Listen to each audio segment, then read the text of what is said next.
నమస్కారం ఘంటారావానికి స్వాగతం. ముందుగా ప్రధానాంశాలు. చైనా సరిహద్దుల్లో పరిస్థితిపై కాసేపట్లో రాజ్నాథ్ ప్రకటన. రాజ్యసభలో వివరించనున్న కేంద్ర మంత్రి.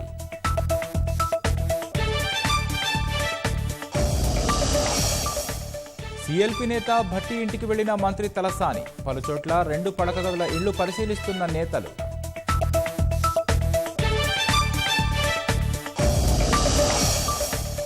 నాగార్జున సాగర్ ప్రాజెక్టుకు కొనసాగుతున్న వరద. 16 గేట్లు ఎత్తి 2,70,000 క్యూసెక్కులు విడుదల.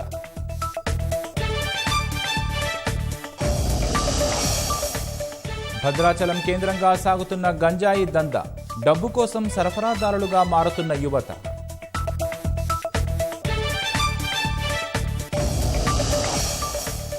అడవులు, బురద, కొండల మధ్య జీప్ రేస్. కర్ణాటకలో రైడర్లను ఫిదా చేస్తున్న పోటీ.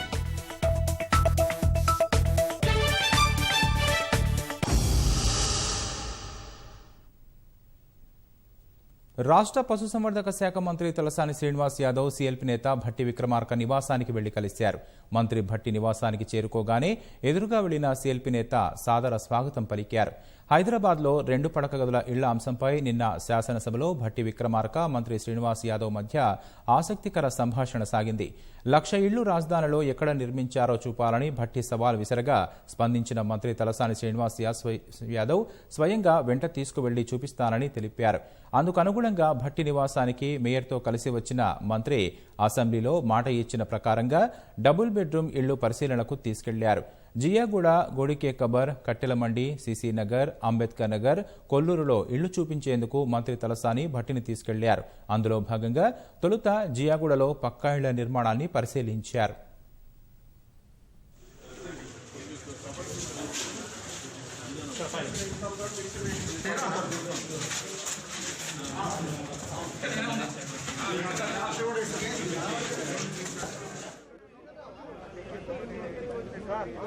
మనం చూసుకోవచ్చు. ఇద్దరు ఒకటే కారులో చేరుకున్నారు. ఎందుకంటే ఇరువురు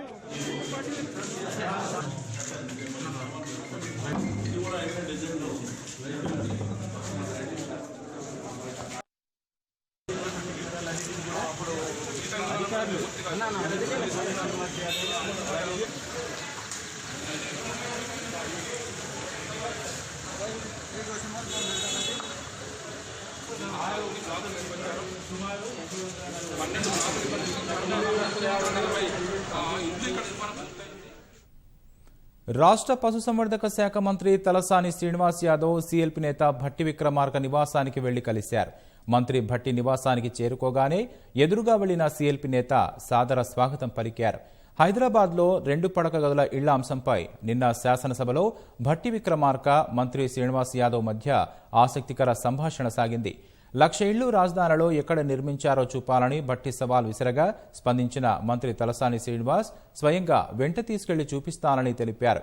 అందుకు అనుగుణంగా భట్టి నివాసానికి మేయర్తో కలిసి వచ్చిన మంత్రి అసెంబ్లీలో మాట ఇచ్చిన ప్రకారంగా డబుల్ బెడ్రూమ్ ఇళ్ల పరిశీలనకు తీసుకెళ్లారు. జియాగూడ, గోడికే కబర్, కట్టెలమండి, సిసి నగర్, అంబేద్కర్ నగర్, కొల్లూరులో ఇళ్లు చూపించేందుకు మంత్రి తలసాని భట్టిని తీసుకెళ్లారు. అందులో భాగంగా తొలుత జియాగూడలో పక్కా ఇళ్ల నిర్మాణాన్ని పరిశీలించారు.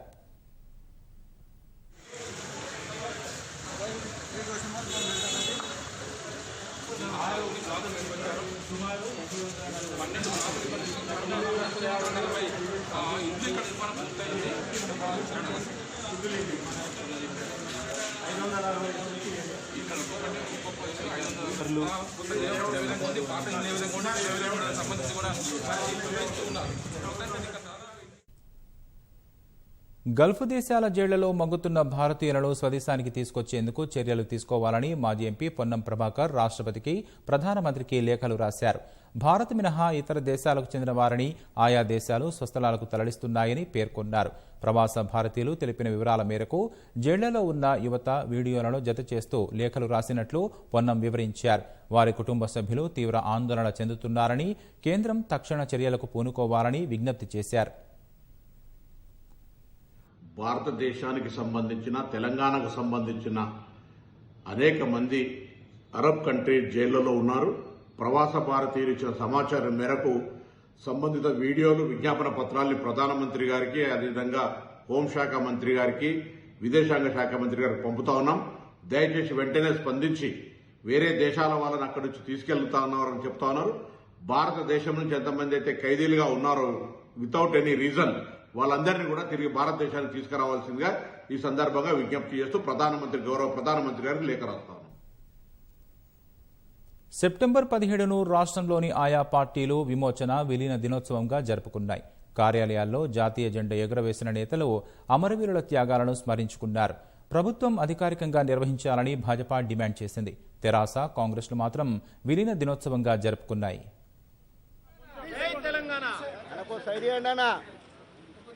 తెరాస ప్రధాన కార్యాలయంలో తెలంగాణ విలీన దినోత్సవాన్ని గులాబీ పార్టీ నిర్వహించింది. తెరాస కార్యనిర్వాహక అధ్యక్షుడు మంత్రి కేటీఆర్ జాతీయ జెండా ఆవిష్కరించారు. కార్యక్రమంలో మంత్రులు మహమూద్ అలీ, పువ్వాడ అజయ్ సహా పలువురు నేతలు పాల్గొన్నారు. పార్టీ కార్యాలయ ఆవరణలోని తెలంగాణ తల్లి ఆచార్య జయశంకర్ విగ్రహాలకు తెరాస నేతలు పూలమాలలేసి జోహార్లు అర్పించారు.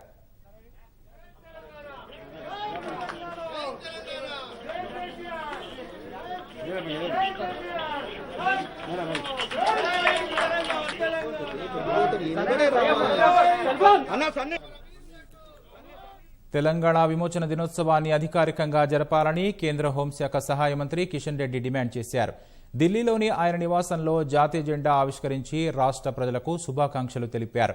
తెలంగాణ సాయుధ పోరాటంలో అమరుల త్యాగాలను గుర్తు చేసుకున్నారు. హైదరాబాద్లోని భాజపా రాష్ట్ర కార్యాలయంలో తెలంగాణ విమోచన దినోత్సవం సందర్భంగా జాతీయ పతాకాన్ని లక్ష్మణ్ ఎగురవేశారు. ఎంఐఎం ఒత్తిళ్లు తలొగ్గే ప్రభుత్వం అధికారికంగా నిర్వహించడానికి భయపడుతోందని నేతలు ఆరోపించారు. నిజాం యొక్క నియంత్రిత పాలన నుంచి తెలంగాణ హైదరాబాద్ సంస్థానంగా ఉన్నటువంటి నిజాం రాజ్యంలో ఆ రోజు రజాకార్ల యొక్క దౌర్జన్య కాండ నుంచి విముక్తి లభించినటువంటి రోజు తెలంగాణ ప్రజలకు ఎన్నడూ కూడా మర్చిపోలేనటువంటి స్వాతంత్ర దినోత్సవ రోజు ఇది. అనేక మంది రామానంద తీర్థ గారు, పివి నరసింహారావు గారు, వందేమాతరం రామచంద్రరావు గారు, కొమరం భీమ్ గారు, చాకలి ఐలమ్మ గారు, అనేక మంది ఉద్యమకారులు నిజాం వ్యతిరేకంగా నిరంతరమైనటువంటి పోరాటం కొనసాగించి నిజాం యొక్క పరిపాలనకు చరమ గీతం పాడి తెలంగాణ స్వాతంత్రం సాధించుకోవడం జరిగింది. నిజాం యొక్క ప్రైవేట్ ఆర్మీ రజాకారులు ఆ రోజు గ్రామాల మీద పడి హిందూ స్త్రీలను వేలాది మందిని మానభంగం చేసి హత్యాకాండ కొనసాగించారు. తెలంగాణ విమోచన దినోత్సవ సందర్భంగా హృదయపూర్వకమైనటువంటి శుభాకాంక్షలు తెలియజేస్తూ ఖచ్చితంగా తెలంగాణ ప్రజలను కోరుతా ఉన్నాను.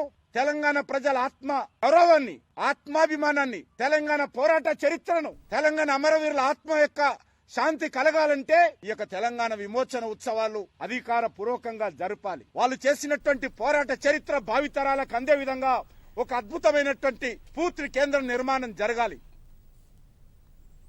సెప్టెంబర్ 17కు భాజపా ఎంఐఎంకు సంబంధం లేదని పీసీసీ అధ్యక్షుడు ఉత్తమ్ కుమార్ రెడ్డి స్పష్టం చేశారు. ఆ విషయంలో రెండు పార్టీలు మత రాజకీయాలు చేస్తున్నాయని ఉత్తమ్ ఆక్షేపించారు. తెలంగాణ విలీన దినోత్సవం సందర్భంగా గాంధీభవన్లో జాతీయ జెండా ఎగురవేశారు. సీఎల్పీ నేత భట్టి విక్రమార్క, ఎమ్మెల్సీ జీవన్ రెడ్డి, పలువురు ముఖ్య నేతలు పాల్గొన్నారు.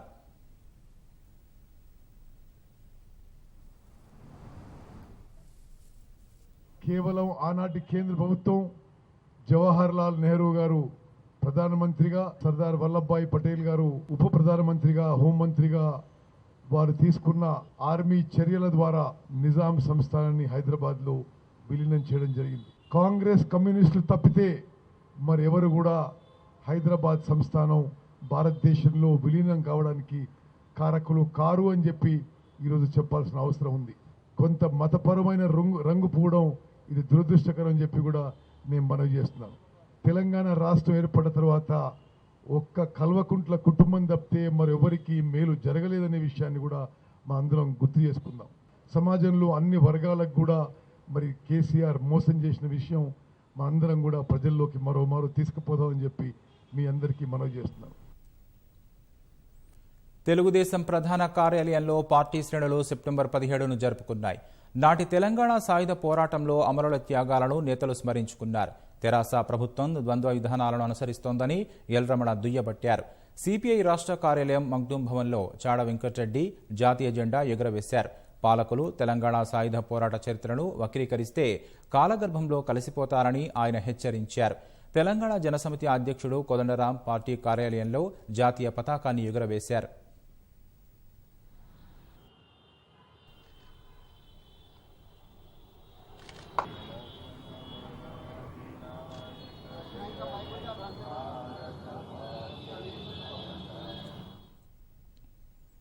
బీహార్ ఎన్నికల్లో సీట్ల పంపకాలపై భారతీయ జనతా పార్టీ అధ్యక్షుడు జేపీ నడ్డాకు ఎల్జేపీ అధినేత చిరాగ్ పాస్వాన్ కీలక సూచనలు చేశారు.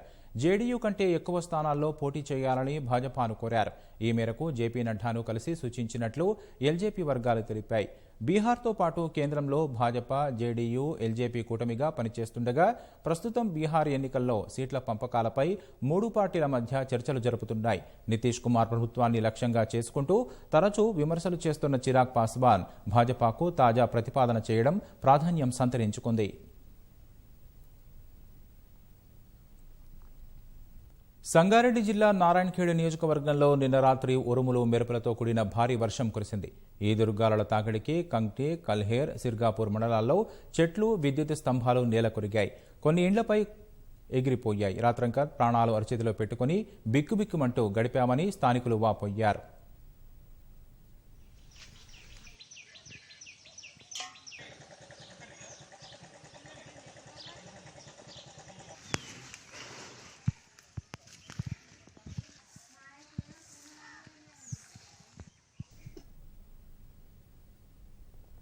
మేడ్చల్ జిల్లా జీడిమెట్లలోని అయోధ్యనగర్లో మైనర్ బాలికను బ్లాక్మెయిల్ చేసి డబ్బులు వసూలు చేసిన 3 పోలీసులు అరెస్టు చేశారు. ఇటీవల ఆన్లైన్ తరగతులు ప్రారంభం కావడంతో బాలికకు తల్లిదండ్రులు ఫోన్ కొనిచ్చారు.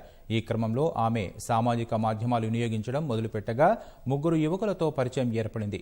బాలికతో కలిసి యువకులు టిక్ టాక్ వీడియోలు, ఫోటోషూట్లు చేయగా కొన్ని రోజుల తర్వాత వాటిని అంతర్జాలంలో పెడతామని భయపెట్టి డబ్బులు వసూలు చేశారు. ఇంట్లో నుంచి నగదు మాయం అవ్వడం గమనించిన కుటుంబ సభ్యులు బాలికను ప్రశ్నించగా అసలు విషయం బయటపడింది. తల్లిదండ్రులు పోలీసులకు ఫిర్యాదు చేయగా నిందితులను అరెస్టు చేశారు. సామాజిక మాధ్యమాల విషయంలో అప్రమత్తంగా ఉండాలని పోలీసులు సూచిస్తున్నారు. 10th క్లాస్ అమ్మాయి ఆన్లైన్ క్లాసుల కోసం అతను ఒక స్మార్ట్ ఫోన్ ఇవ్వడం జరిగింది. ఆ విధంగా స్మార్ట్ ఫోన్ చూస్తూ అమ్మాయి ఇన్స్టాగ్రామ్లో చాట్ చేయడము, తర్వాత కొంతమంది పరిచయం అయ్యారు, అమ్మాయిని ఫాలో కావడము, తర్వాత వాళ్ళతో చాట్ చేయడము. ఆ వ్యక్తులు అమ్మాయి దగ్గరికి 1-2 సార్లు వచ్చి మాట్లాడడం జరిగింది. అదేవిధంగా కొన్ని ఫోటోలు, వీడియోలు తీసుకోవడం జరిగింది. ఆ విధంగా ఈ అమ్మాయిని బ్లాక్మెయిల్ చేస్తూ దగ్గర ఒక 4 lakhs వరకు మా ఇంట్లోకి వెళ్ళి డబ్బులు కూడా తీసుకుపోయారని కంప్లైంట్ ఇవ్వడం జరిగింది అతను. దాని ఆధారంగా మేము ఒక 3 వ్యక్తులను అదుపులోకి తీసుకున్నాం. అందులో గత నెల రోజుల కింద ఒక ఐఫోన్ కూడా కొనిచ్చుకోవడం జరిగింది. ఐఫోన్ కూడా మేము రికవరీ చేసినాం. అది తర్వాత అమ్మాయి దగ్గర నుంచి కూడా ఒక దగ్గర ఒక 1,30,000 వరకు తీసుకొని వీళ్ళంతా ఖర్చు చేసుకున్నారు. కరోనా వేళ ఆర్టీసీ ప్రగతి రథం చక్రం అనుకున్నట్లుగా పరుగులు పెట్టడం లేదు. ప్రయాణికుల సంఖ్య పూర్తిగా తగ్గడంతో బస్సులను పరిమితంగా నడపాల్సి వస్తోంది. ఉమ్మడి ఆదిలాబాద్ జిల్లా పరిధిలో రోజుకు 625 బస్సులు తిరగాల్సి ఉండగా సగానికి తగ్గిపోయాయి. సిబ్బందికి విడతల వారీగా విధులు కేటాయిస్తూ ఇతర విభాగాల్లో సర్దుబాటు చేయాల్సి వస్తోంది. ఆదిలాబాద్ రీజియన్ పరిధిలోని ఆర్టీసీ ఉద్యోగుల సర్దుబాటుపై మా ప్రతినిధి మణికేశ్వర్ క్షేత్రస్థాయి కథనం. కరోనా మహమ్మారి ఆర్టీసీపై తీవ్ర ప్రభావం చూపించింది. ఆదిలాబాద్ రీజియన్ పరిధిలో రోజుకు 625 బస్సులు నడవాల్సి ఉంది. కానీ కరోనా కారణంగా ప్రయాణికులు రావడం లేదు. ఫలితంగా 300కు చిలుకు బస్సులే నడపాల్సి వస్తుంది. దీంతో బస్సులలో పనిచేసే కండక్టర్లు, డ్రైవర్లు అసలైన విధులను మానేసి ఇప్పుడు ఇతర విధులు నిర్వహించాల్సి వస్తుంది. ఇప్పుడు వాస్తవంగా మీ డ్యూటీ ఏంటి, మీరు ఏం చేయాలి, ఇప్పుడు ఏం చేస్తున్నారు? నేను కండక్టర్గా చేయాలి. ఇక డ్యూటీలు ఒక్కొక్కసారి సరిపోవు కదా సార్. సరిపోకపోవడం వల్ల ఇక్కడ మా సార్లు అధికారులు కేటాయించిన డ్యూటీని ఇక్కడ ప్యాసింజర్కి అందరికీ చెప్పడము, ఇన్ఫర్మేషన్ ఇవ్వడం, ప్యాసింజర్ని బస్సులో లెక్కియడము, వాళ్ళకు శానిటైజర్ చేసుకోవడం చెప్పడం చేస్తున్నాం. ఆ డ్యూటీకి ఈ డ్యూటీకి తేడా ఏమైనా ఉంది? ఆ వ్యత్యాసం ఏమనిపిస్తుంది? మీరు ఎలా ఫీల్ అవుతుంది? మాకు ఎందుకంటే మేము ఉద్యోగం చేయాల్సింది కాబట్టి ఏ డ్యూటీ ఇచ్చినా బతుకుదేరు ఒకరకు మేము ఉద్యోగం చేస్తున్నాం సార్. కండక్టర్ డ్యూటీ చేసినప్పుడు 8 గంటలు పని చేయాల్సి వస్తుంది. ఇందులో ఏమన్నా సమయ సారణ కానీ విధులు అధికంగా చేయాల్సిన అవసరం ఏమైనా ఏర్పడుతుంది అమ్మా? ఎక్కువ ఏం లేదు సార్, అంతే. మాకు 8 గంటల డ్యూటీ ఇస్తున్నారు సార్. ఇప్పుడు మీ దగ్గర ఇప్పుడు ఒక కండక్టర్ని రికార్డ్ అసిస్టెంట్గా ఎందుకు చేస్తుంది? COVID-19 ప్రకారం కొన్ని బస్సులు రద్దు చేయడం జరుగుతున్నది. అంటే ప్రయాణికులు కొద్దిగా రద్దీ బాగా తక్కువ ఉంది కదా. అందువిషయాన మేమేం చేస్తామంటే కొందరు కండక్టర్లు ఇక్కడ ఉన్న ప్యాసింజర్స్కు ఈ బస్సు ఎక్కడ పోతుంది, ఏం కథ అని మనం రాయడం దానికి మేము వాళ్ళకు స్పేర్లో ఉంచకుండా ఒక డ్యూటీ ఇవ్వాలి. ఇంటికాడ ఉండి కూడా లీవ్లు అవి పోతున్నాయి కదా, కాబట్టి వాళ్ళు కూడా ఇబ్బంది పడకుండా వాళ్ళకు డ్యూటీ ఇప్పించి బస్ స్టాండ్లో డ్యూటీలు చేపిస్తున్నాం. బస్సులని తింపకపోవడానికి ప్రధాన కారణం ఏమంటారు సార్? ప్రయాణికులు రావటం లేదు. ప్రయాణికులు వస్తే బస్సులు తింపుతామనే మాట ఆయన నుంచి వ్యక్తమవుతుంది. ఆ బస్సులు తగ్గిపోవడంతో అందులో పనిచేసే కండక్టర్లు డ్రైవర్ల విధులను సర్దుబాటు చేయాల్సి వస్తుందనే అభిప్రాయం ఆయన నుంచి వ్యక్తమవుతుంది. ఇక డిపోలోని పరిస్థితి ఒకసారి పరిశీలిద్దాం. ఇప్పుడు మనం ఆదిలాబాద్ ఆర్టీసీ డిపోలోని డీజిల్ పంపు దగ్గర ఉన్నాం. డీజిల్ని బస్సులలో వేరే వాళ్ళు పోసేవారు, దానికి ఒక ప్రత్యేకమైన సిబ్బంది ఉండేది. కానీ ఇప్పుడు కరోనా తర్వాత ఆ పరిస్థితి పూర్తిగా మారిపోయింది. మీ సీనియారిటీ ఎంత, మీరు ఎప్పటి నుంచి ఆర్టీసీలో పనిచేస్తున్నారు, మీరు గతంలో ఏం చేసేవాళ్ళు, ఇప్పుడు ఏం చేస్తున్నారు? గతంలో కండక్టర్ పనిచేస్తున్నాను, 20-30 సంవత్సరాల సర్వీస్ ఉంది సార్. మేము గతంలో లేక లీవ్ లైన్ పోతున్నాయి, డ్యూటీలు లేవు. ఈ కరోనా కారణంగా ఎక్కడ అధికారులు ఎక్కడ చేయమంటే అక్కడ చేయవలసి వస్తున్నది. ముఖ్యంగా పంపు దగ్గర చేయమంటే పంపు దగ్గర వేస్తున్నాం. ఇప్పుడు టికెట్లు కొట్టాల్సిన చేతులతోని ఈ బస్సులలో డీజిల్ పోయడం ఇబ్బందిగా ఏమైనా అనిపిస్తుంది? బతుకు తెరువు గురించి ఏదైనా చేయవలసి వస్తుంది సార్. మేము హైదరాబాద్, వరంగల్, ఖమ్మం, వరంగల్ అన్ని దాదాపుగా ఆదిలాబాద్ డిపోలో ఎన్ని డ్యూటీలు ఉన్నాయో అన్ని చేసినాం సార్. కాకపోతే విధి కారణంగా మాకు డ్యూటీ చేయవలసి వచ్చింది కాబట్టి చేస్తున్నాం. సార్ మీరు ఏం చేసేవాళ్ళు? లైన్ మీద డ్రైవర్ చేసిన 29 సంవత్సరాలు అయింది. అపార్ట్మెంట్ అయ్యి లైన్ మీద షిరిడి, గుంటూరు, హైదరాబాద్ అన్ని డ్యూటీలు చేశాను. ఇప్పుడు పార్కింగ్ డ్రైవర్ గా నాకు తీసుకున్నారు. పార్కింగ్ డ్రైవర్ అంటే ఏం చేస్తుండో? ఇప్పుడు బస్సులు తీసుకపోయి ఇక్కడ వాషింగ్ చేపిస్తాం. వాషింగ్ నుంచి ప్లాట్ మన ఫిట్ మీద వేస్తాం. అక్కడ చెక్ అయినాక బండి తీసుకుపోయి పక్క పెడదు. ఇక రిజర్వేషన్ కౌంటర్ల పరిస్థితిని చూద్దాం. మనం ఇప్పుడు ఆదిలాబాద్ బస్టాండ్లోని ఆర్టీసీ రిజర్వేషన్ కౌంటర్లో ఉన్నాం. ఇక్కడ ఇదివరకు అవుట్సోర్సింగ్ సిబ్బంది టికెట్లు ఇష్యూ చేసేది, కానీ ఇప్పుడు దానికి భిన్నంగా స్వయంగా కండక్టర్లు, కొంతమంది డ్రైవర్లకు ఆ బాధ్యతలు అప్పగించారు. గతంలో నువ్వు బస్సులో టికెట్లు కొట్టేవాడు, ప్రయాణికులకు ఇచ్చేవారు. కానీ ఇవాళ ఆన్లైన్లో టికెట్లు ఆపరేట్ చేయడానికి కంప్యూటర్ ఆపరేటింగ్ అన్ని మీకు వచ్చా? బ్యాక్గ్రౌండ్ కొంచెం కంప్యూటర్ నాలెడ్జ్ ఉన్న వల్ల కొంచెం ఈజీగా నేను ఎడ్యుకేషన్ MBA చేసి ఉన్నా, దానివల్ల నేను ఈజీగా చేసుకుంటున్నాను. MBA చేసిన విద్యార్థి నువ్వు ఆర్టీసీ కండక్టర్ పోస్టుకు రాసావా? యాక్చువల్లీ ఫ్యామిలీ బ్యాక్గ్రౌండ్ మా ఫాదర్ జాబ్ సార్. నేను మా ఫాదర్ చనిపోయినాక నాకు ఇచ్చారు, అందువల్ల నేను చేసుకున్నా. అప్పుడు 7 సంవత్సరాల దాకా కండక్టర్ చేసినాక మళ్ళీ నాకు ఇప్పుడు ఛాన్స్ వచ్చింది, ఇప్పుడు ఇలా చేసుకుంటున్నాను. అధికార యంత్రం కూడా ఇట్లాంటి దాన్ని అన్ని జాగ్రత్తలు తీసుకుంటాయి. అంటే విధులు నిర్వహించడానికి ఆసక్తి చూపుతున్న వాళ్ళకే ఈ విధులు కేటాయిస్తుంది, కానీ బలవంతంగా ఇక్కడ విధులు కేటాయించే పరిస్థితి లేదు. రిజర్వేషన్ కౌంటర్లో గతంలో ఎంతమంది సిబ్బంది పనిచేసేవారు, వాళ్ళు ఎక్కడ వెళ్ళారు, ఇప్పుడు కొత్తగా మీరు కండక్టర్లకు, డ్రైవర్లకు సర్దుబాటు చేయడంలో ప్రధాన కారణం ఏంటి? గతంలో ఇది అవుట్సోర్సింగ్ విధానంలో ఉండే ప్రతి 2 సంవత్సరాలకు ఒకసారికి వాళ్ళకు రెన్యువల్ చేయటోళ్ళు. లాస్ట్ మంత్ మేలో అది వాళ్ళ పీరియడ్ అయిపోయింది. వాళ్ళకు ఎక్స్టెన్షన్ ఇవ్వకుండా మన మ్యాన్ పవర్ ఎక్కువ ఉన్నాను కాబట్టి మనం మ్యాన్ పవర్ వాడుకోవాలని చెప్పి డిపార్ట్మెంట్ నిర్ణయించడం వల్ల ఆర్టీసీ ద్వారా మన కండక్టర్ని ఇవ్వడం జరిగింది. మనం ఆర్టీసీ కండక్టర్లో కూడా వాళ్ళకు స్కిల్ ఉన్న వాళ్ళు, కంప్యూటర్ నాలెడ్జ్ ఉన్న వాళ్ళు, ప్లస్ వాళ్ళ సర్టిఫికేట్ ఉన్న వాళ్ళకు మనం ఎగ్జామ్ తీసుకొని ఎంపిక చేసి ఉద్యోగం తీసుకుంటున్నాం సార్. మన రీజియన్ పరిధిలో ప్రతి ఒక్క ఉద్యోగికి డ్యూటీ అందుతుందే, ఎవరన్నా మిగిలిపోతుందే, ఎందుకు ఇట్లా సర్దుబాటు చేయాల్సి వస్తుంది? కరోనా కారణంగా అన్ని సర్వీసులు నడవట్లేదు. దానిలో భాగంగా ఉన్న సర్వీసులు ఏదైతే నడుపుతారో దానిలో సరిపోవడం లేదు, స్పేర్ ఉంటుండ్రు. అవుట్ సోర్సింగ్ విధానం అన్నీ తీసేసి మన ఎంప్లాయీస్ని వాడుకోవాలనే ఉద్దేశంతో వీళ్ళని తీసుకొని ఈ ఉన్న మ్యాన్ పవర్ని వాడుకోవడం జరుగుతుంది. రోజుకి ఇవాళ ముగ్గురిని డ్యూటీకి ఒక డ్యూటీ పంపిస్తే నెక్స్ట్ డే ఇంకొకరిని ముగ్గురిని ఇస్తున్నాం, వాళ్ళని స్పేర్లు పెడుతున్నాం. ఒకవేళ స్పేర్లో ఉండే వాళ్ళకి లీవ్లు వేస్తున్నాం. వాళ్ళకి ఆబ్సెంట్ అనేది బలవంతంగానే దీనిలో కూడా జరగడం లేదండి. అందరు ఎంప్లాయీస్ని సాటిస్ఫై చేసుకుంటూ తీసుకుపోతాం. ఈ కారణంలో కూడా మన అందరినీ సాటిస్ఫై చేయడం ప్రయత్నం చేస్తుందండి. ఇది ఆర్టీసీపై కరోనా మిగిల్చిన ప్రభావం. ఇదివరకు ఉద్యోగులకు సెలవు దొరికేది కాదు, ఇవాళ విధిలో భాగంగా వస్తున్న వారికి డ్యూటీ దొరకని పరిస్థితి. మొత్తం మీద ఉద్యోగుల ఇష్టాలకు అనుగుణంగానే ఈ సర్దుబాటు కొనసాగిస్తున్నామనే మాట అధికార యంత్రాంగం నుంచి వినిపిస్తుంది.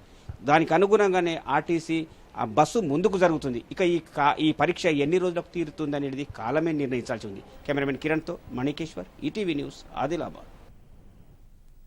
చైనా సరిహద్దులో పరిస్థితిపై రక్షణ మంత్రి రాజ్నాథ్ సింగ్ రాజ్యసభలో ప్రకటన చేస్తున్నారు. ప్రత్యక్ష ప్రసారం ద్వారా చూద్దాం. देशवासियों के त्याग एवं तपस्या के फलस्वरूप आज लगा लें पूरा। अरे भाई सबके लिए भूल गए, एक मिनट अपने हाथ देना है, अच्छा हो गया, इसमें क्या है?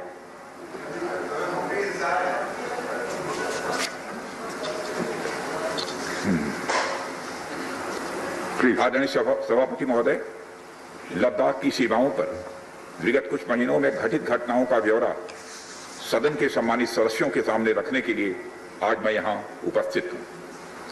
हमारा यह महान देश भारत अनगणित देशवासियों के त्याग एवं तपस्या के फलस्वरूप आज की स्थिति तक पहुंचा है। अध्यक्ष महोदय, स्वतंत्र भारत में भारत की सेनाओं ने देश की सुरक्षा के लिए अपना सर्वोच्च न्यौछावर करने में कभी भी कोताही नहीं बरती है। और आप सबको ज्ञात है कि 15 जून 2020 को गलवान घाटी में कर्नल संतोष बाबू के साथ हमारे 19 और बहादुर जवानों ने भारत माता की सीमा की रक्षा करते हुए अपने प्राणों की आहुति दे दी। हमारे प्रधानमंत्री श्री नरेंद्र मोदी जी ने स्वयं लद्दाख जाकर वीर जवानों का हौसला बढ़ाया। मैंने भी बहादुर जवानों से मिलकर उनके शौर्य और अटूट साहस का स्वयं भी अनुभव किया है। अध्यक्ष महोदय, सबसे पहले मैं संक्षेप में चाइना के साथ हमारे बाउंड्री इश्यूज के बारे में बताना चाहता हूं। जैसा कि सदन इस बात से अवगत है कि भारत एवं चाइना का सीमा का प्रश्न अभी तक अनसुलझा है। भारत और चाइना की बाउंड्री का कस्टमरी और ट्रेडिशनल अलाइनमेंट चाइना नहीं मानता है। यह सीमा रेखा वेल एस्टेब्लिश्ड भौगोलिक सिद्धांतों पर आधारित है, जिसकी पुष्टि न केवल ट्रीटीज और एग्रीमेंट्स द्वारा बल्कि हिस्टोरिक यूसेज और प्रैक्टिसेस द्वारा भी सभापति महोदय हुई है। इससे दोनों देश सदियों से अवगत हैं, जबकि चाइना यह मानता है कि बाउंड्री अभी भी औपचारिक रूप से निर्धारित नहीं है। साथ ही चाइना यह भी मानता है कि हिस्टोरिकल जुरिस्डिक्शन के आधार पर जो ट्रेडिशनल कस्टमरी लाइन है उसके बारे में दोनों देशों की एक अलग अलग व्याख्या है। दोनों देश 1950 और 1960 के दशक में इस पर बातचीत कर रहे थे, परंतु पारस्परिक रूप से स्वीकार्य समाधान नहीं निकल पाया था। सभापति महोदय, जैसा कि यह सदन अवगत है कि चाइना लद्दाख में भारत की लगभग 38,000 स्क्वायर किलोमीटर भूमि का अनधिकृत या कब्जा किए हुए है। इसके अलावा 1963 में एक तथाकथित बाउंड्री एग्रीमेंट के तहत पाकिस्तान ने पाक ऑक्युपाइड कश्मीर की 5,880 स्क्वायर किलोमीटर भारतीय जमीन अवैध रूप से चाइना को सौंप दी है। चाइना अरुणाचल प्रदेश की सीमा से लगे हुए लगभग 90,000 स्क्वायर किलोमीटर भारतीय क्षेत्र को भी अपना ही बताता है। सभापति महोदय, भारत तथा चाइना दोनों ने औपचारिक तौर पर यह माना है कि सीमा का प्रश्न एक जटिल मुद्दा है, जिसके समाधान के लिए पेशेंस की आवश्यकता है तथा इस मुद्दे का फेयर, रीजनेबल और म्यूचुअली एक्सेप्टेबल समाधान शांतिपूर्ण बातचीत के द्वारा निकाला जाए। ये दोनों इस बात पर सहमत हैं। अंतरिम रूप से दोनों पक्षों ने यह मान लिया है कि सीमा पर शांति और स्थिरता बहाल रखना द्विपक्षीय संबंधों को बढ़ाने के लिए यह नितांत आवश्यक है। मैं यह भी बताना चाहता हूं सभापति महोदय कि अभी तक इंडिया चाइना के बॉर्डर एरियाज में commonly delineated line of actual control नहीं है और एलएसी को लेकर दोनों का परसेप्शन भी यह अलग अलग है। इसलिए पीस और ट्रैंक्विलिटी बहाल रखने के लिए दोनों देशों के बीच कई तरह की एग्रीमेंट्स और प्रोटोकॉल्स भी हुए हैं। इन समझौतों के तहत दोनों देशों ने यह माना है कि एलएसी पर शांति और स्थिरता बहाल रखी जाए, जिस पर एलएसी की अपनी अपनी रेस्पेक्टिव पोजीशंस और बाउंड्री क्वेश्चंस का कोई प्रभाव नहीं पड़ेगा।